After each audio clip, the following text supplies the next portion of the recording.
Hi, I'm Dan. I'm a 2100 ELO player who's been playing chess for over 10 years. Today, I'm going to be showing you the English Open, show you a couple of variants of it, and do a quick bit of history on it. It's my favourite Open, and I've been playing it probably the longest, with well over 1,000 games registered with it. Starts off with c4.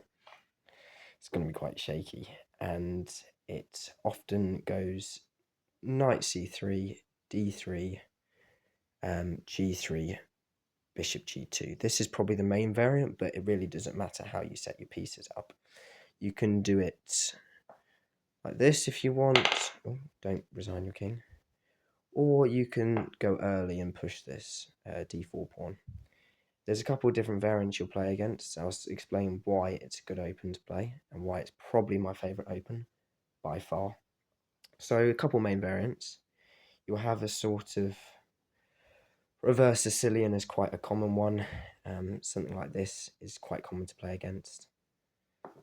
This is something I've faced quite a lot, and it's not too hard to deal with. You've got a lot of options to play around with, and it's good. The reason that English is actually a really good open is because it's a very defensive open. There's no real traps, harsh plays. Though a lot of grandmasters have lost to the English, and there's a couple of short videos on my channel on games where grandmasters won in a few moves playing interesting English variants. Another common one is the symmetrical. This is something you have quite a lot. Normally it's this sort of try and bring their bishop out and castle this way. That's quite a common variant to be playing against. So the history of the English.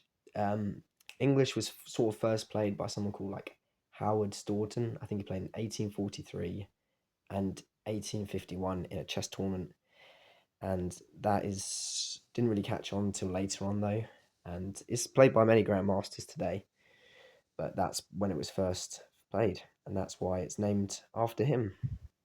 I wish it was named after me, but 150 years too late.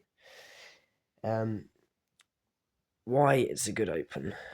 Other reasons it's a good open. I already said why it's a good open. It's no, you're not really going to make a major mistake. It's not lots of difficult lines that you have to think about. It's relatively straightforward. You're generally wanting just to castle quickly. You can see this camera's going to be horrendous, and that's you're just trying to play a sort of defensive open, get your pieces out kind of thing. There's a couple of different ways. I mean, depending on what they're playing, you can always do something like this. I found this is quite a fun one to play around with, and that's what you have. Sometimes you can do your little bishop out, but it's good. I beat lots of great, really high rated players. 2300s I've beaten with this. It's probably the highest rated player I've beaten with English. But it can be played from any level, from 400 elo to, Magnus Carlsen's played it before. So I can't think of much else to say on the English. I could probably do more in-depth video if you guys want, or different opens, but I don't think really anyone's going to watch this anyway. So I really just wasted 3.5 minutes, but I hope you all enjoyed it, and please subscribe and like, it would mean a lot. Cheerio everyone, bye.